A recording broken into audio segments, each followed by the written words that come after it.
BGYBD ဒီ football account တွေဖွင့်တူတိုင်း coin 1000 free ဘယ်လိုယူရမလဲပြောပြပေးပါမယ် invitation ကိုနှိပ်ပါ under invitation ကိုနှိပ်ပါ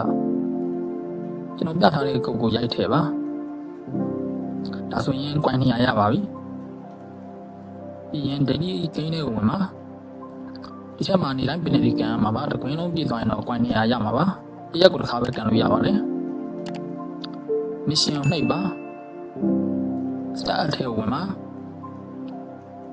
star 5ခုပြီးသွားလို့ရှိရင် coin 300ထည့်ရမှာပါကန်ရင်လည်းပြီးသွားပါလိမ့်မယ်နောက်တစ်ခုက match ထဲဝင်ပါ